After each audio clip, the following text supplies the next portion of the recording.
Welcome back to my channel হাবিজাবি রান্নাঘরে তোমাদের সবাইকে স্বাগত। আশা করছি আমার দেশে বিদেশের সকল বন্ধুরা ভালো আছো আর সুস্থ আছো। তোমাদের আশীর্বাদ ও ভালোবাসায় আমরাও ভালো আছি। তো বন্ধুরা দেখো, আজকে খুব সহজ একদম সিম্পল খুব ছোট্ট একটা ভিডিও নিয়ে তোমাদের সামনে হাজির হয়ে গেছি। তো দেখতে থাকো আর সঙ্গে থাকো। আর যারা এখনও আমার চ্যানেলটাকে সাবস্ক্রাইব করোনি, আমার চ্যানেলটাকে সাবস্ক্রাইব করে নাও আর পাশে থাকা বেল বাটনটাকে অল করে দাও, যাতে প্রতিদিনের ভিডিও প্রতিদিন পেয়ে যেতে পারো। আর ইতিমধ্যে যেসব বন্ধুরা আমার অলরেডি এইসব কাজটা করে ফেলেছো তাদের অসংখ্য ধন্যবাদ ও অনেক ভালোবাসা। তো চলো বন্ধুরা, আর কথা নয়, মূল পর্বে ফিরে যাই যে কত সুন্দরভাবে একদম খুব টেস্টি একটা মাছের রসা বানিয়ে নিলাম। তো কিভাবে বানালাম আর কি মাছের রসা সেটা তোমরা দেখে নাও নিজেরাই, আর সঙ্গে থাকো। আর যদি ভালো লেগে থাকে অবশ্যই একটা লাইক কমেন্ট করে দিও। তো চলো আর কথা নয়, এবার শুরু করা যাক। আমি আজকের রেসিপিটা করার জন্য নিয়ে নিয়েছি শ্যাটিং মাছ, একটা পেঁয়াজ কুচিয়ে নিয়েছি, একটু টমেটো কেটে নিয়েছি, আর এখানে আদা জিরে ধনে লঙ্কা বেটে নিয়েছি। তো চলো বন্ধুরা, মাছটায় আমি নুন হলুদ মেখে নিচ্ছি। মেখে নিয়ে আমি মাছটা সবার আগে ভেজে নেব।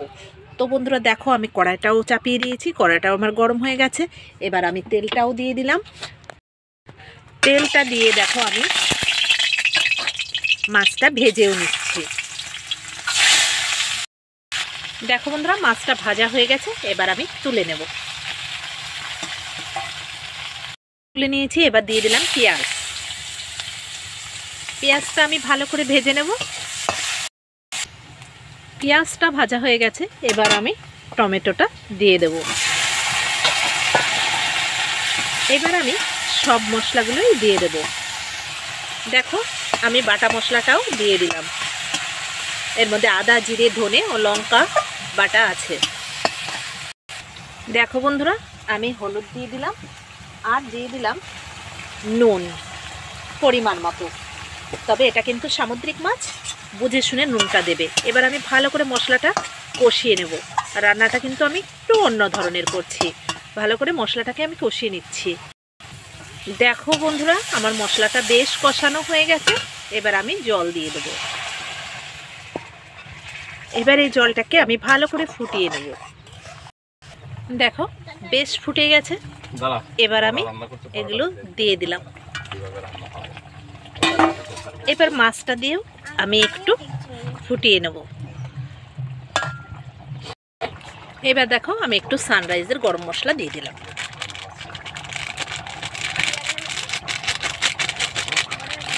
এবার আমি নামিয়ে নিচ্ছি। এটা কিন্তু দারুণ একটা সেন্ট বেরিয়েছে, আর খেতেও কিন্তু দারুণ লাগবে। তো চলো বন্ধুরা, এবার নামিয়ে নেব। আর দেখো, বৃষ্টি কিন্তু বাইরে হচ্ছিল এতক্ষণ, তো এখন একটু কমেছে। আর দেখো, কুয়াশায় ঢাকা আছে। তো চলো নামিয়ে নিই। দেখো বন্ধুরা, তরকারিটা আমি ঢেলে নিয়েছি। তো চলো এবার গরম গরম ভাতে খেয়ে নেওয়া যাক। তরকারিটা এরকম হয়েছে। এবার আমি তরকারিটা নিয়ে নিচ্ছি। এটা খুব অল্প তরকারি দিয়ে বেশ ভাত খাওয়া যায়। ঠিক দিয়েছি বাবা? বন্ধুদের বলো ঠিক দিয়েছো। এবার বন্ধুরা কি করবে ভিডিওতে? হ্যাঁ,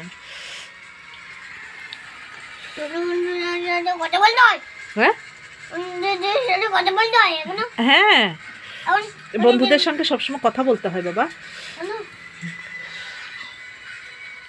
আর বাবু দেখো, থালার পাশে বড়াগুলো মানে গাদা করেছে।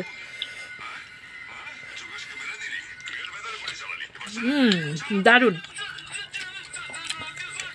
তো বন্ধুরা, তোমাদের যদি ভালো লাগে অবশ্যই ট্রাই করে দেখো। মনে হবে যে না, যেন তরকারি একটা খাচ্ছি। তো ভীষণ ভালো। তো চলো, সবাইকে অসংখ্য ধন্যবাদ ও অনেক অনেক ভালোবাসা।